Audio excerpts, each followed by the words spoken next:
colleagues were working on big data projects, systems that handle large volumes, and I took a slightly different track. I started out by essentially seeing if we could help very low resource organizations with their data management, but I had no idea what I wanted to do. And it was sort of due to the kindness of somebody essentially in your community, in this community, that they said, well, maybe you should just go somewhere and see what the problems are. And so I landed in Dar es Salaam at a HIV/AIDS treatment program, and they asked me to try to find lost to follow-up patients for them. And I thought, boy, that's, maybe that's just a SQL query, right? But we ran into slightly different set of problems. And so in the work that I've done since the dissertation and for the dissertation, I basically saw that a bottleneck from a data perspective was data entry. It was really everywhere. And in one particular case, in the specific case of where I worked in Dar es Salaam, there was this one form about patients that would get entered 3 different times, and yet the clinic itself didn't have access to that data at all. I mean, it was just, it was mind-boggling to think that there's such an important problem, and yet here is this entered for the national government, and then it gets shipped off and double entered for the researchers who are actually funding a large part of the program. But when a patient comes in, they still have to pull with a ladder and this giant bookshelf, the actual chart for that patient. And I didn't feel like that was right, and I also didn't feel like it was right that people had to take off whole days and shutter the clinic just to do reporting, right? And this would happen like once a month, and it'd just be kind of an acceptable thing. I didn't feel like that was right either. And from a data perspective, I thought maybe that was something that we could do, we could help with. And so kind of went to work, and as kind of like a trade-off, I was asked to provide basic IT support for a community healthcare program. And so I helped them set up a program. And I looked at the resources of this place that I was working in rural Uganda. It was about a program for about 100,000 people among the households. And I saw that there was very little expertise with databases or with IT or with very little electricity. And so we set up a paper-based program with folders and files. And I thought that, this would be kind of the most easy way to do it. And then we sat down with meetings, figured out exactly what questions to ask in these folders and files, and it worked. And so to kind of take a slight detour from that story, I took a picture of the wall at the clinic, and I found this, call it a visualization of malaria cases. And I want to ask you: is this M&E? Is this is this a good thing? Should we be proud that there's sort of very real, actual, palpable demand for data at the very local level, or is this kind of actually a shame because this is a monthly granularity, right? What they really need is who came in the last 3 days with malaria, right? So I guess my point is that there's a lot of work to do, but maybe we could sort of think about the end goal in a slightly different way, which is that what if they had access to daily or weekly level clinical indicators from the community and weekly or daily level performance indicators from activities like how many patients seen, how many data entry pages were completed,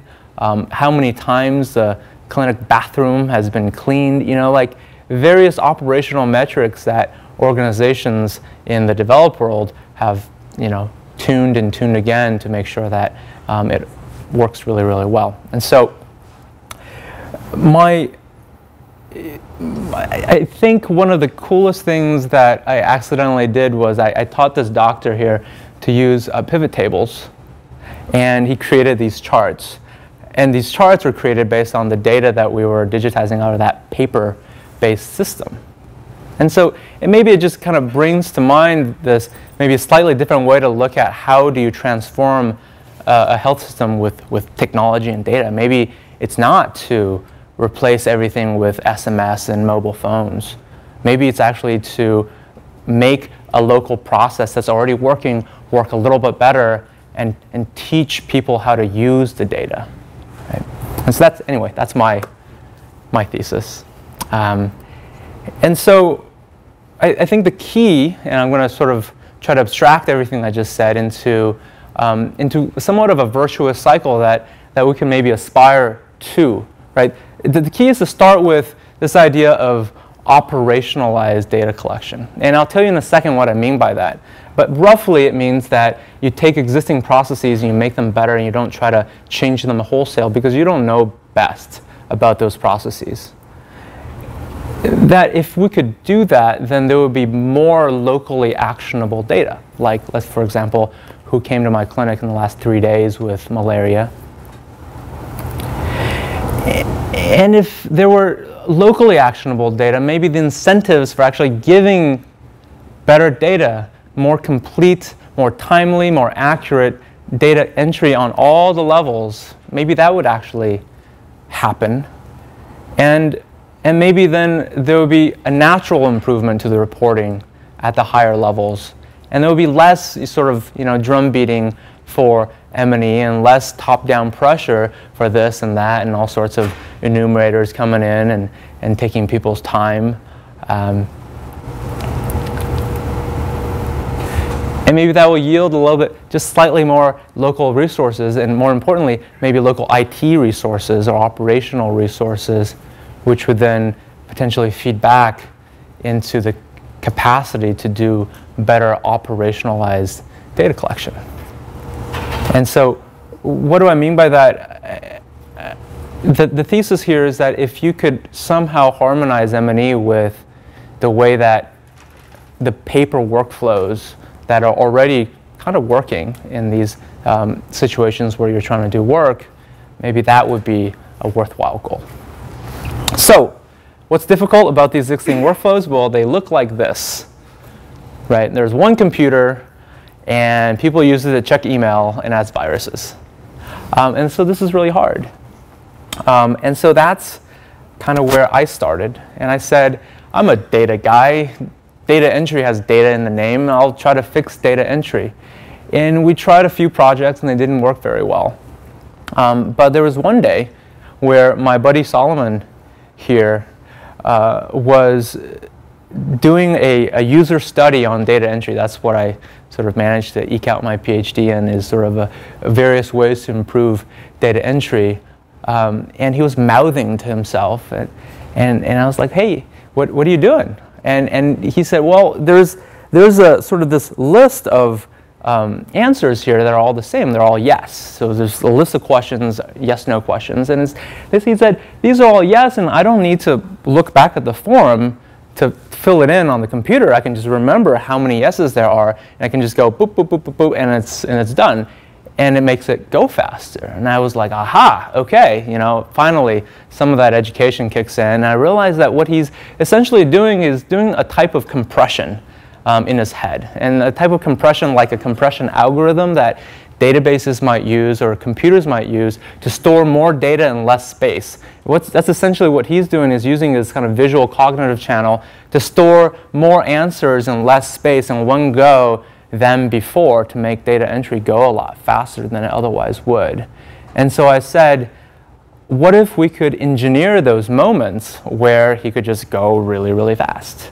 And that's where Captricity started, is roughly in that moment. So before I go describe what Captricity does, let me kind of tell you a little bit about what the options are if you were to not use Captricity. You could do manual data entry. This is what a lot of folks do now. You hire people in the developed world. Usually they're undergrads at universities, or they're roughly hourly employees. There's in fact $6.5 billion in payroll every year in the United States for people with data entry in their titles. And then of course there's a thriving industry in the Philippines and India specifically of outsourced data entry. All of this is a big hassle for everyone involved. I think we can agree on that. Or you could do electronic data capture, which has actually been around for a couple decades. that technology is still about $500,000 to implement if you want to do it well. And it's open to all the big banks and the insurance companies and anybody who wants to do like a census the size of the US population, which is to say that there's been a lot of form recognition research that's gone on in the document recognition community, but unfortunately that technology has never trickled down to a level where it's very easy to access. I think the most potentially accessible form of it is Cardiff teleforms. I don't know if anybody in the audience has used teleforms before. Okay, some health systems will use teleforms, but it's not many, mainly because they don't read handwriting. That's a big challenge, and that's actually quite key. And finally, there is sort of that leapfrogging instinct to say, oh, paper, hard to get data out of paper, let's just replace the whole thing with going digital. I think that's great if you could get it done well. But in all the instances that I've seen where you swoop in with a digital system, it's an add-on to any existing process. You've hired enumerators who are paid separately, and they swoop in, they do the thing, and they come back, and that's it. It's really hard to get a maintainable digital system going in any kind of low resource context because you should look at how it's going with the American healthcare system and its attempt to go digital, which is it's going much slower than would otherwise predicted. I've talked, because Captricity does a lot of work domestically, I've talked to doctors who say, well, me typing stuff into an EMR slows down my case workload from 27 patients a day to 21 patients a day. And that's a data entry problem. Not to say there's anything wrong with an EMR, it's just that nobody still to this day has fixed data entry. So this is a extremely long preamble for our agenda, which I'll begin with a description of Captricity, a demo of what it looks like, and then we'll talk about the all-important security and privacy of the system, because we do show little snippets of your data to crowdsource workers on the internet who are anonymous, and I want to try to prove to you that this is safe. I think most interestingly is perhaps some examples of how it's being used in the field today, so that you can make your own judgment on where it might fit or not fit in your research. And if we have time, I want to show you kind of under the hood how we get it all done. How are we able to create a web service that can read handwriting at a 99% accuracy level? And it's roughly, to foreshadow, we use human beings to train computers. And then we use human beings to check those computer algorithms. And then those computer algorithms get better over time. So how Captricity works. I think the best way to illustrate that is to look at some pictures of documents that we can transcribe. So this is a survey that was done in Ghana. They forgot to remove the staple and took a picture of it, a fairly low resolution picture, and that's okay.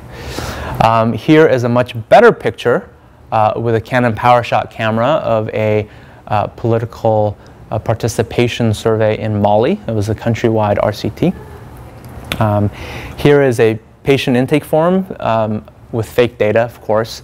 That's been faxed back and forth so many times that the quality tends to degrade. The API in our health system is fax, and so this is something that we've learned to deal with.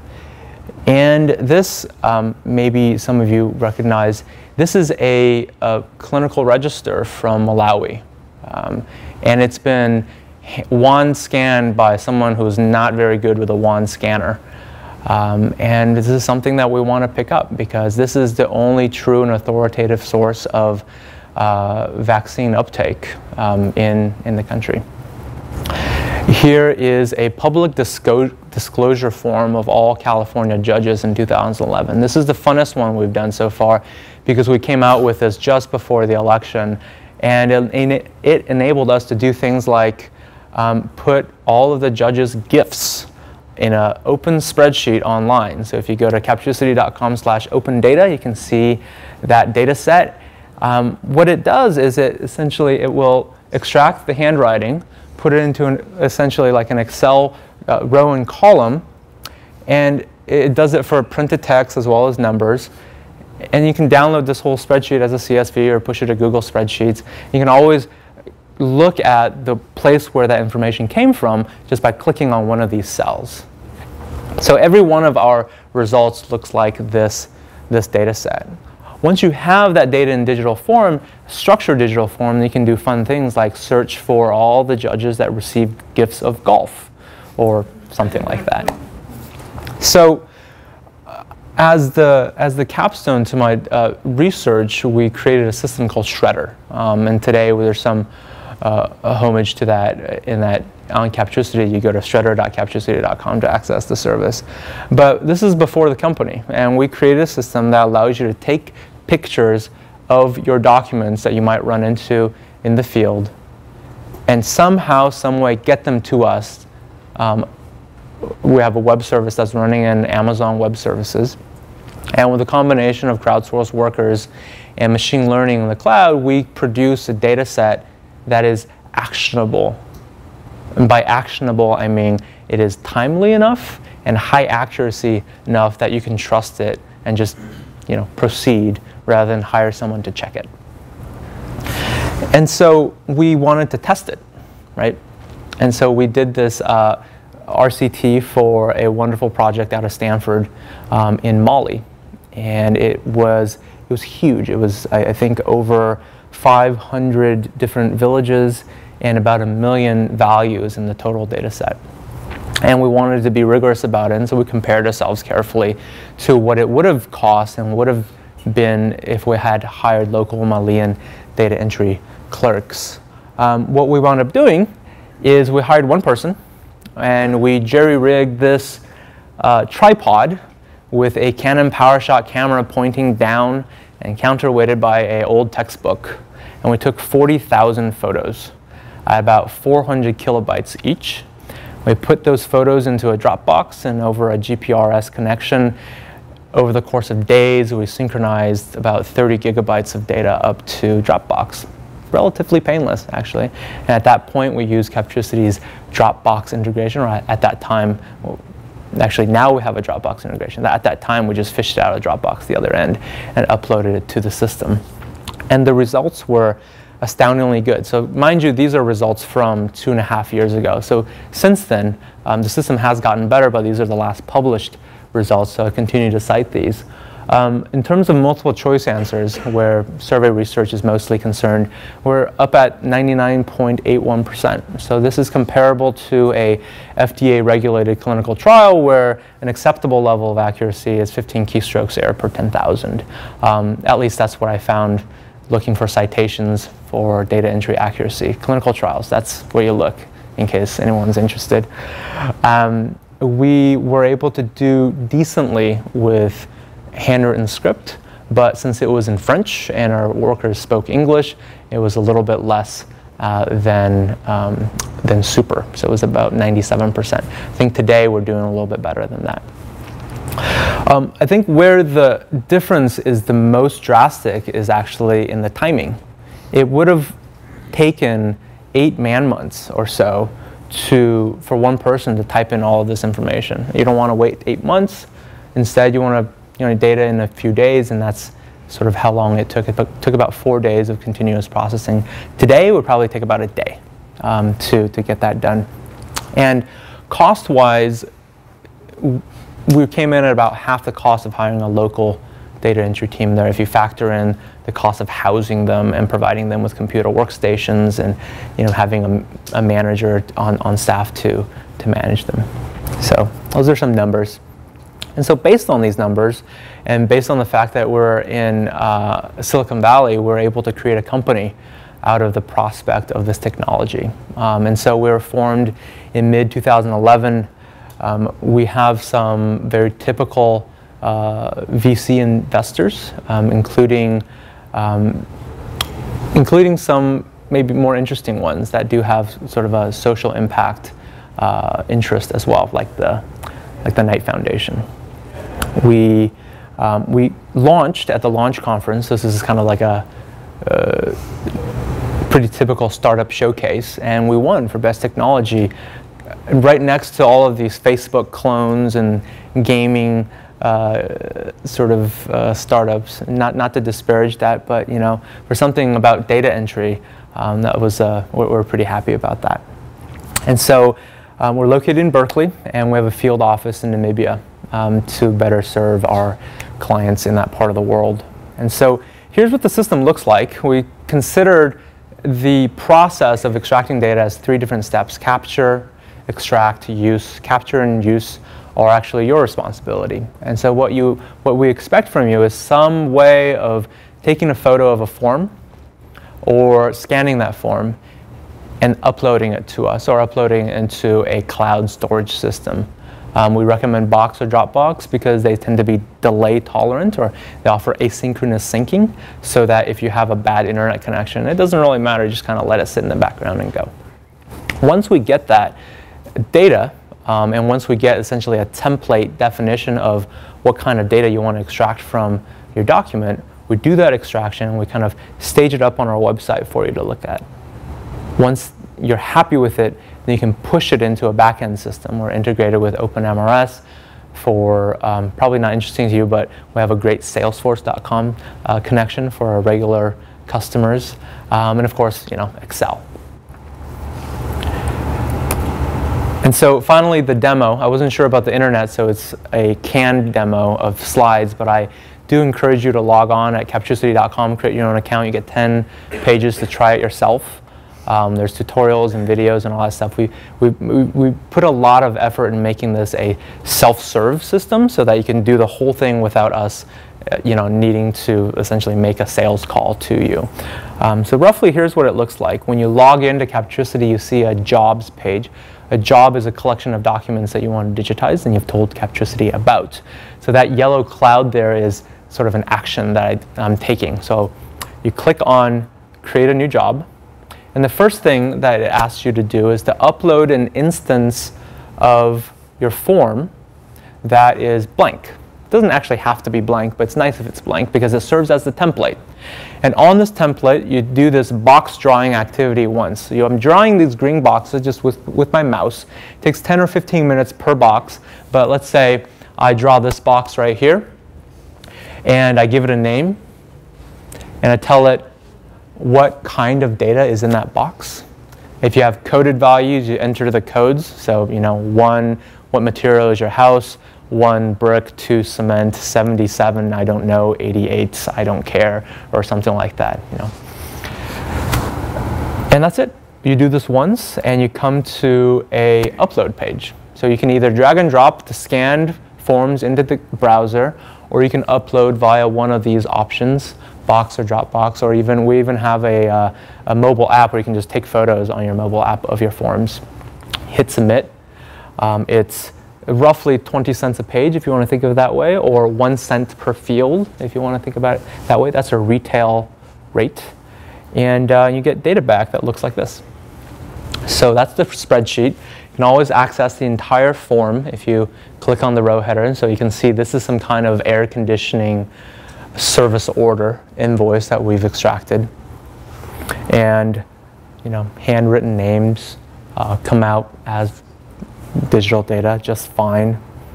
A very cool feature that if you guys decide that you want an integration to some kind of a back-end system, you can actually just create a mapping to a database like Salesforce. And of course, you only do that once, and you can just push a button and send this data off to the next usage area, which in this case, it's sitting in a Salesforce database. So that's the Captricity product. I'm going to sit and stay here on the security and privacy slide because that's important, but I want to open it up to any questions that you may have about how Captricity works. Yeah? I was wondering, how does it handle other languages? Because you mentioned how French was kind of not maybe as well, didn't take it as well as English. I'm just wondering, have you tried it with other languages too? Yeah, so the question is, what about different language support? So we have tried various Latin script languages with success.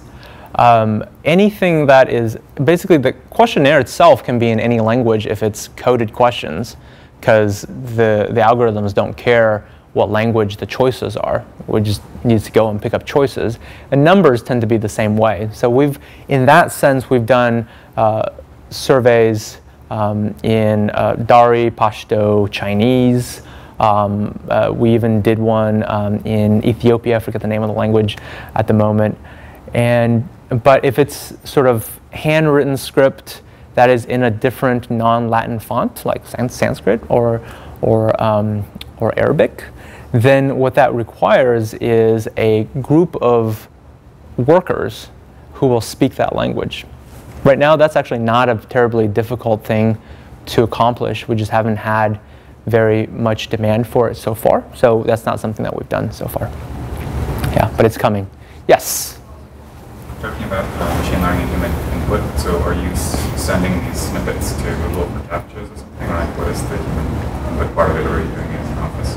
Yeah, so the question is, how are we actually getting, how do we use human input? Is it like CAPTCHAs? And so CAPTCHAs is actually a great way to think about how Captricity works, is that we chop up the form into little shreds of information, and we use human intelligence to estimate what that information, basically to get a sense of what the correct value is.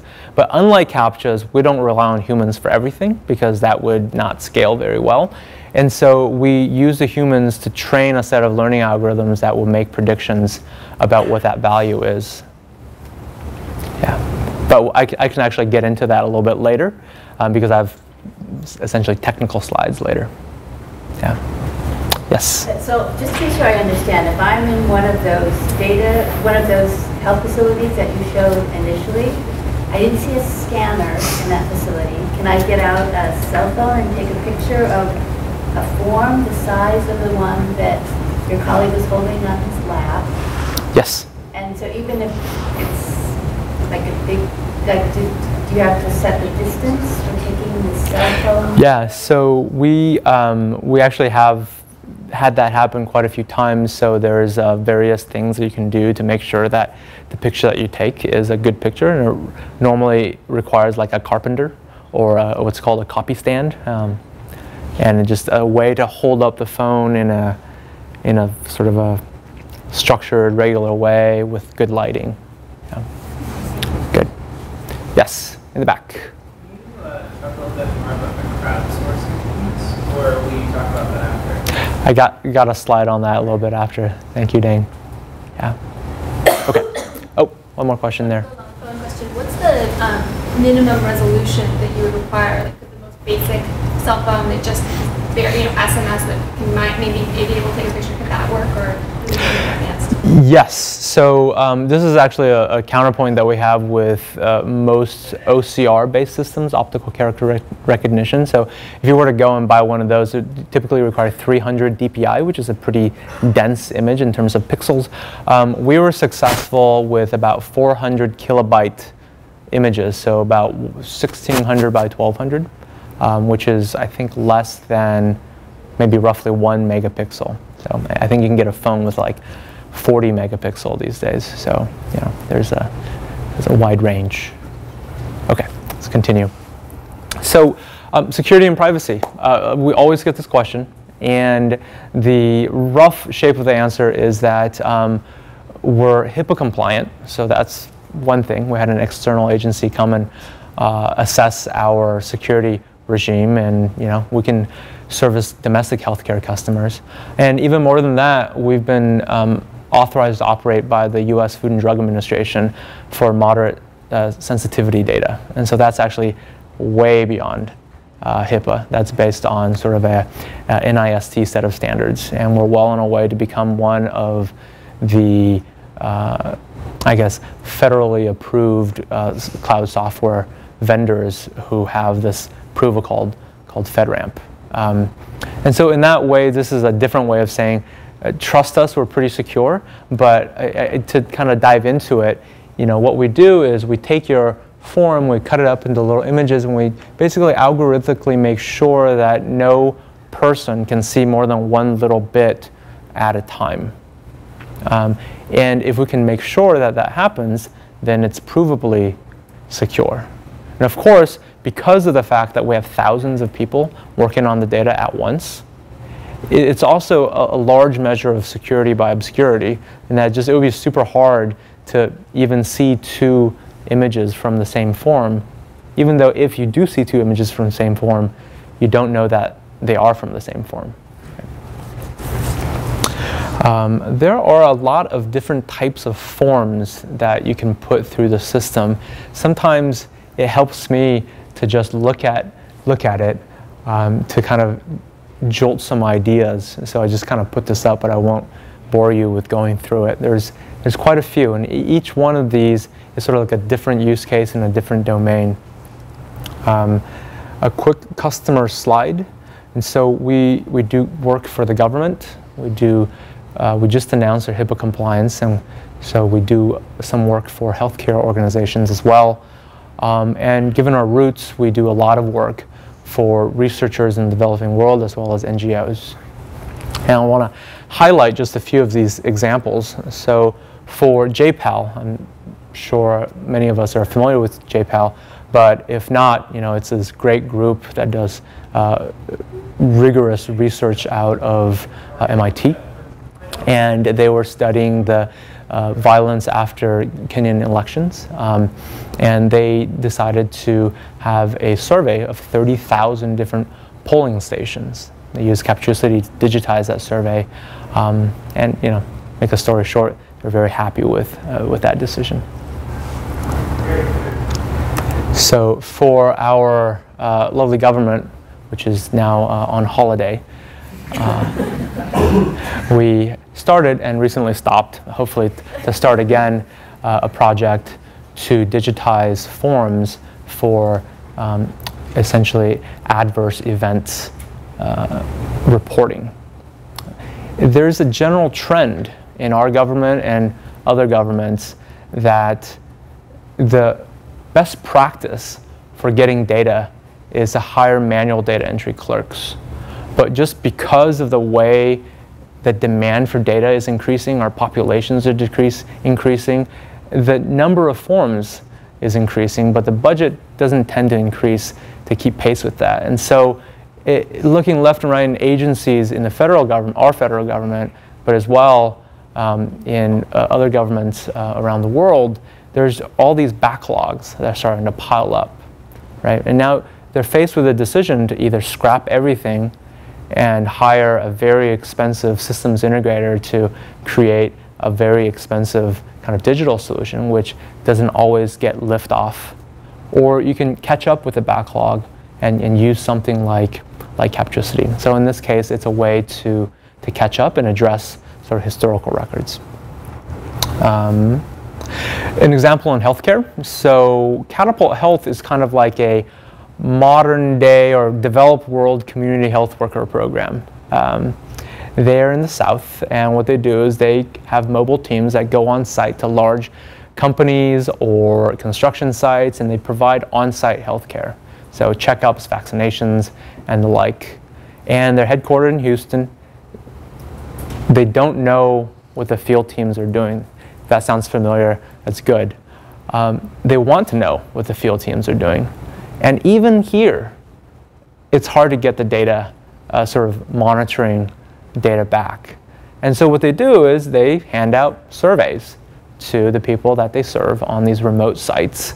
And they fill in those surveys, and they have a little $200 duplex scanner, and they pop it in the scanner. Sometimes they borrow the Xerox sitting in the office and very quickly scan it into a PDF, store it into a box that gets synchronized with headquarters, and by the next morning, they have data in their Salesforce reporting database of exactly what went on in the previous day. And it's a way of just, as part of the operations, gathering the intelligence to know whether something went wrong or whether something went right overnight, right? And I think this is a great example of what we could use this kind of technology for. Here's another example that might, jolt some ideas out. So the SEIU, a labor union, they have an event every year to try to rally the community together. It's a fun event. Interestingly, they put out a web sign-up form, and 200 people signed up, but 20,000 people showed up to this event. To kind of show you sometimes the respondent rates of a web form. right? But it's not a surprise because a lot of these sort of blue-collared people don't check email diligently like probably we all do. And they still signed up. And so what they want to do, this is kind of like like a vaccination drive or a community rallying event, right? And they use this event to piggyback a survey about the healthcare options of fast food workers. And from that population, they were able to get 5,000 responses out of the 20,000 who were healthcare workers, and ask them questions like, are you happy with your healthcare? Would you be willing to receive an SMS about better options? And of course, at a giant event like that, you're not going to hand out iPads. You're not going to have enough enumerators with, tablets to be able to field that. You have to go with sort of the lowest common denominator, which is paper. And they were able to load that into Captricity and get data back the next day. So these are all a bunch of domestic examples because we've decided to make essentially focus on the domestic market first. But here's a point of comparison for you for a project in Kenya. And so we were able to figure out that by paying for local on-site data collection, they're paying about 1/8 of a penny per field. Okay? And the cost that Captricity could offer wasn't earth-shatteringly lower than that, but it was a savings. But what you get out of it is hours of turnaround time rather than weeks. And you get operational level of accuracy rather than what's called, what's considered single pass or, 90-95% level of accuracy. And so this is an unsubstantiated claim, mind you, that you can get near real-time visibility into an entire health system. It means every single clinic in participation for about $50,000 a month. At least this is what we're trying to sell. Can I just ask, in terms of that figure, does that include some of the infrastructure that might be required to maintain that? So if you have breakdowns to the scanner technology and you need them repaired or anything like that? No, it doesn't. So that's a really good point. So in the same way that you have to factor in replacement costs of mobile handsets and whatnot, you have to factor in the replacement costs of these, roughly $200 scanners, internet connectivity, stuff like that. Yes.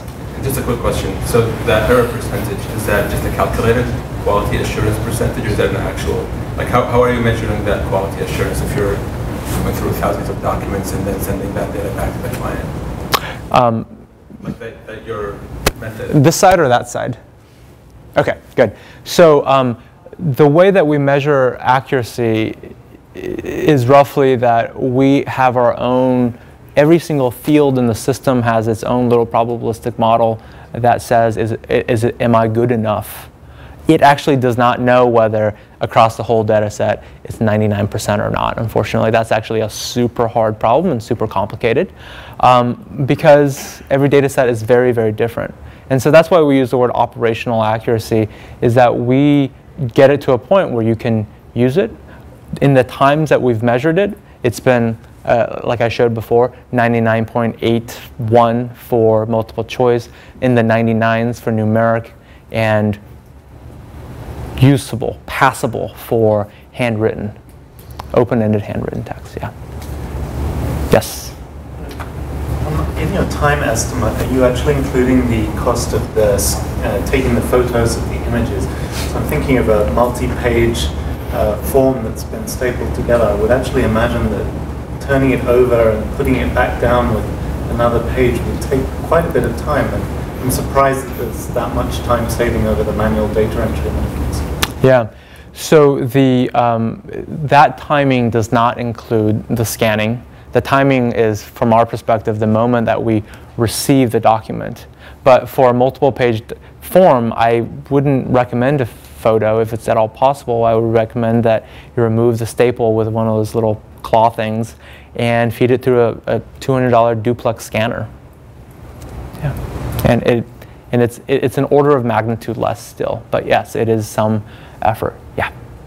So have you tried this in the field with the scanner? I mean, my experience with the scanners is that once you've put 100 documents to the scanner, you start getting problems with the scanner because they are not like high throughput and they're not ready for that. Have you had the experience in the field of putting tons of documents into a cheap scanner and see what happens over time? Yeah, absolutely. In fact, we have yes, we've done that. We've done large-scale surveys in a lot of different countries. The ones that I can think of, the one I mentioned in Mali, we've done it in Ghana and Ethiopia. And anyway, I won't just randomly name African countries, but the point is, we're tuned to that, and we even have a partnership with Canon, and so we know about the characteristics of scanners and which ones are fit for what level of use. And certainly the $200 scanner shouldn't be used to put 40,000 documents through a day. Well, it can't, but then you also wouldn't really have that situation. It would be an operational scanner that you're feeding maybe 10 sheets through a day, right? If you have 40,000 sheets, maybe there are scanners that can sort of essentially are spec'd for that kind of volume. Okay. Yes, sir. Just a quick question on that, because I also have the experience that the scanner starts to take in 2 and 3 pages at a time, and how do you detect and correct for that? So it kind of depends on what scanner you buy. Okay. Yeah, there are good scanners, and I've been to scanning conferences, and what a choice! Yeah, it's true, and there are sort of there's feature announcements that sound roughly like, we have solved this problem by N%, right? So scanners are getting better, but yeah, that is a true problem. But there's grades of scanners that don't have that problem. Yeah. Okay, and just finally, as a punchline to the customer cases, we have this one that I do wanted to mention, because at Captricity, even despite of the security and privacy concerns a lot of times in the developing world, there are what's called data residency issues, especially when it comes to governments with where their data should live. And we have experienced that, and we've gotten through those objections. But one thing that we have done is we've created a self-entry option that's being tested in beta right now. So hopefully soon to be released with everybody else, with the rest of the product. And what that basically means is that you can source, instead of to what we use as Amazon Mechanical Turk, you can source the data entry to yourself or to your own organization of people or to people in the same country. And that's an exciting prospect, because while this does dramatically slow down the digitization speed of Captricity, it does tend to make people like the Ministry of Health very happy that you're creating jobs in their district. So that's one option that's quite interesting. Okay, so those are some use cases before I dive into the last section of the talk, which is how do we actually get the thing done? Any questions? Yes? This research you made in each year, the research in Tanzania. Which year? Yeah. So I was in school between 2007 and 2011. Okay, so between 2011, right now we have much better phones and so on, so the quality of the pictures, they are much better than the scan. Yeah. And you tested this, if a doctor has one phone and he can take a picture for some place, and the other doctor and the other doctor and the other doctor goes to a same point, and then it just comes to here. Have you tried this? So I think the question is roughly, have we tried a distributed data collection via phone pictures? The answer is yes. We've definitely tried that. Have we done that at very large scale? No. Most people find that it's really easy to start with the phone because it's so easy, but once there's any kind of significant volume, having one of those little duplex scanners is really great. So yeah, it's just different options. But we are investing in sort of phone-based scanning as well as sort of mixed mode entry, where I was talking to, I don't know if Kelsey's in the room, but the idea is that you could have, for example, an ODK, Android-based tablet or phone where you're typing in a survey, and you run across, let's say, an Epi card or a vaccination card or some kind of prenatal card, and you don't want to type in everything in that card. You want to just take a picture of that card and use Captricity to extract out the rest of the information to go with your survey, because that would be much faster and much less invasive. So that's something that is also on the table. Any other questions? Okay, so under the hood, we think of the process that Captricity uses as kind of a production line. It has 5 steps, and each step I'll explain. So the first step is a image alignment step. So we take a relatively crappy image, potentially crappy image, like an A. It's sideways, really dark, and again, didn't take the staple out, curvy. All those are bad things, by the way. And we will match it to B. We want your form to come in looking like B, but it doesn't always turn out that way. So we'll automatically rotate, figure out how to flatten it to the best of our ability to create C. Once we have C, and once we have the boxes that you drew on the template, then we can cut apart your document into little shreds. This is actually trivial, but it's really important because this is where the privacy of the system comes from. And just to reiterate that, no one worker will see more than one field from your form at a time. And the interface looks roughly something like this, right? They see a 2-digit number, they're asked to type in what does it say. And in this particular phase, we're making gold standards. And what that means is we're going to dynamically generate a set of training data for your form that we know to be true. And so we use triple data entry to make sure that they all agree. And so now we have a small set of information for your form that we can use to train a set of learning agents, you could call them, or OCR algorithms that have been biased or influenced to be better at recognizing information from your form specifically. And we also use it to check ourselves to make sure that we're doing a good job. And that's one way that we're measuring the data accuracy, is that we use these gold standards to measure that. Just ask on that. If you have people, field workers with radically different handwriting, can you train individually tagged to a particular completer of the forms?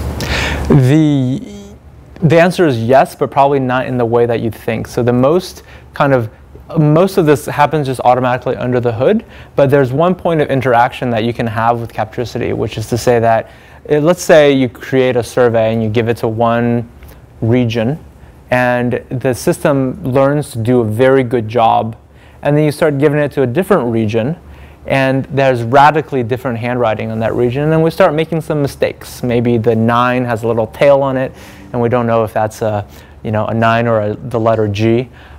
So what you could do once you start catching those mistakes is in that Excel-like interface on Captricity, you can actually just go and edit that a few times, fix that particular mistakes, and then go to the very top and say reprocess this column. What we will do is we'll take just that column of information, or if you think of it as a stack of paper on your desk, just that little cell, but across all the instances of the survey that you have, and we'll send it back out to the system, but with your corrections as gold standards included, to make sure that the system will now get your answers before it's allowed to have those values participate in your data set in the future.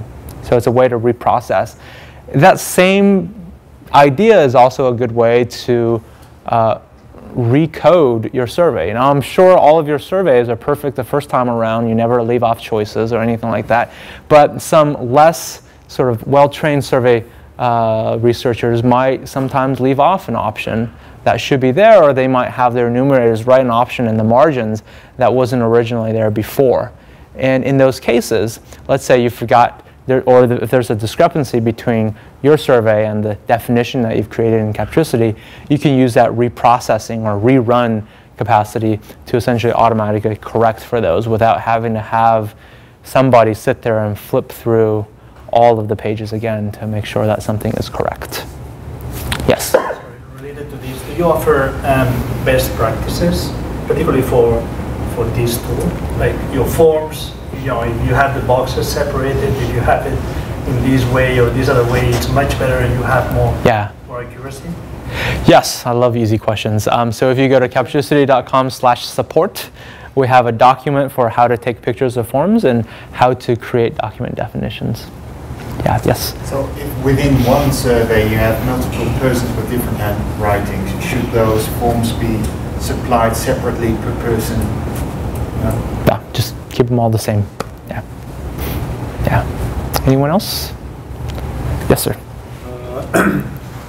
Not always privacy is an issue. And can you turn off this atomizing of the form, and because sometimes the context will improve quality? Yeah. So when you are in the review interface of Captricity for your own forms, you can always see the full context. And so when it's given out to our anonymous crowd of workers, they never get the full context. So I guess roughly yes. It's not something that we take away from you. You can always access the entire form as reference when you review your data when it comes back to you. Yeah. Yes, in the back.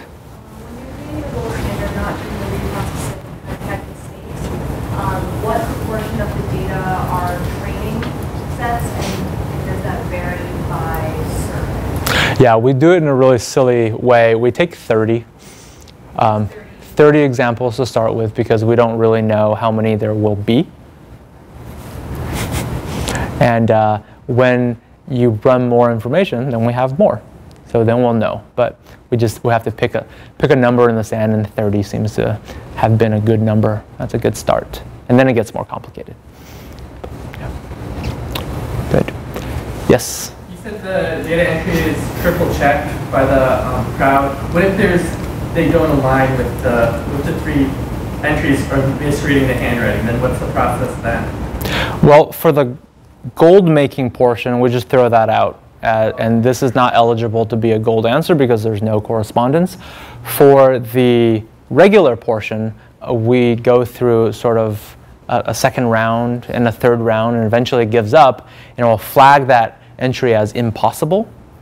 And then there's a review interface in your spreadsheet where we put all the impossibles next to their little shred images, and we ask you to either, to make a decision on what that is.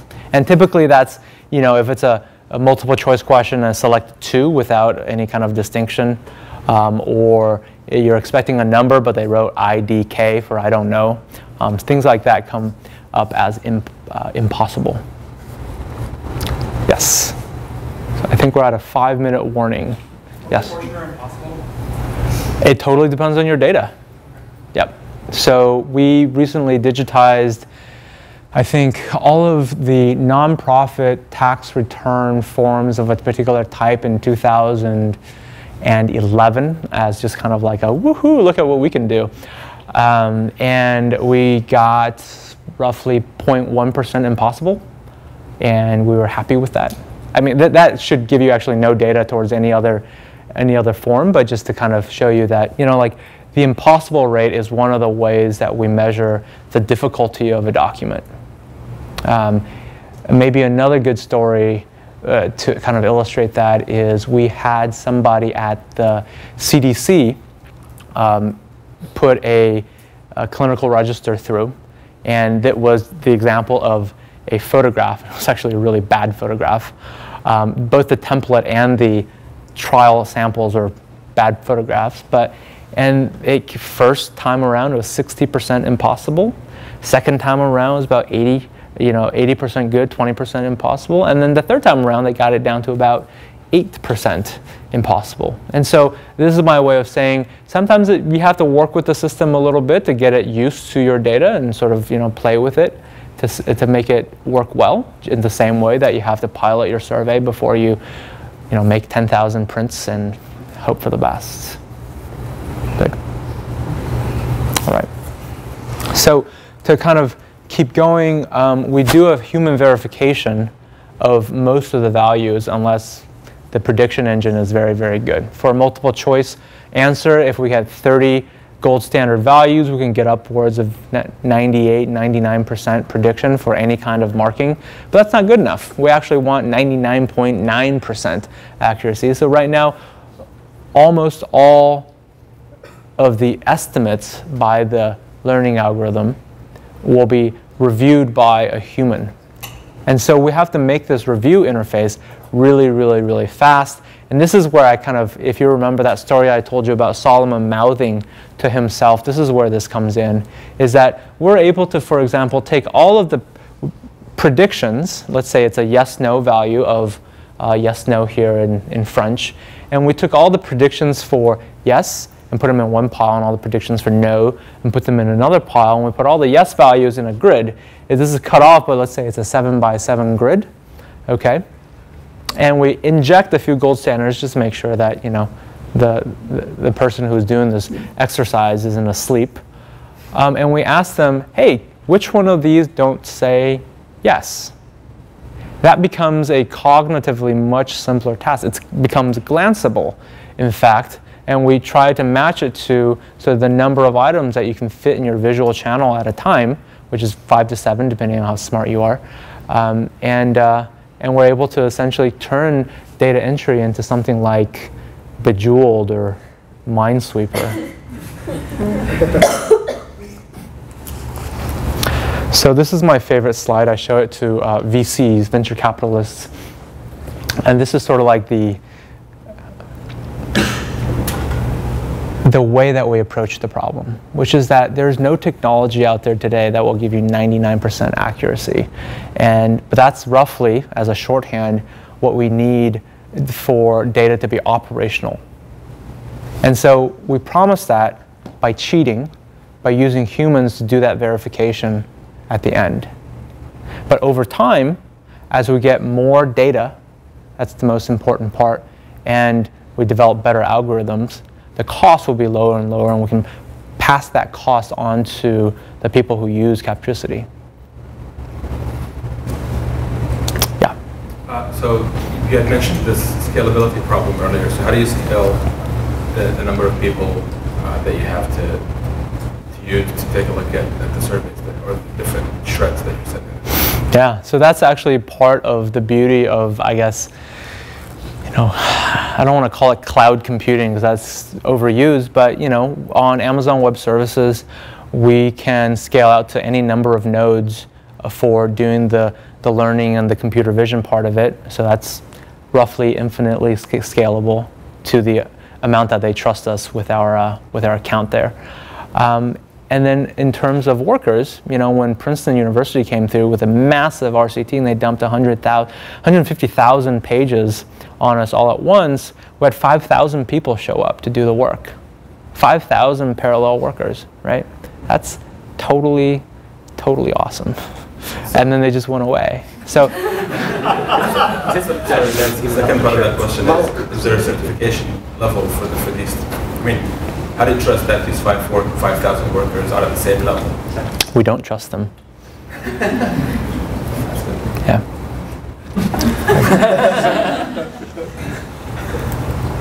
So as a, last couple of slides, as a technical summary, this is the first service where you can essentially send any kind of form, including handwritten ones. We're quite proud of that. We like to think of it as the cost of software and the speed of, or rather the speed of software, but the accuracy of humans. And that's a trade-off that before you had to choose one or the other. And scalability I just talked about. And finally, I think if you use the service yourself, you'll find that we really respect the kind of the cognitive or usability constraints of kind of an everyday user. We've designed it for a person who can use SurveyMonkey to use this system, or light Excel work. This is not a big, complicated thing where you need IT staff. Of course, we have an API for all the IT staff in the room. You're still necessary. We have an API. You can do all of this and connect it to your back end if that's something that you wanted to do. So I'll just kind of leave the summary slide up there. So thank you. If there's any additional questions.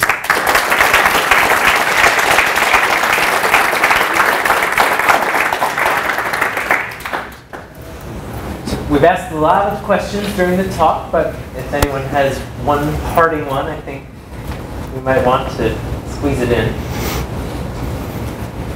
Just pricing. So is this based on a single job? Is this a monthly, like what is this tiered pricing, or yeah, it's a one-time job that for surveys when I process and move on? Yeah, so there's two models.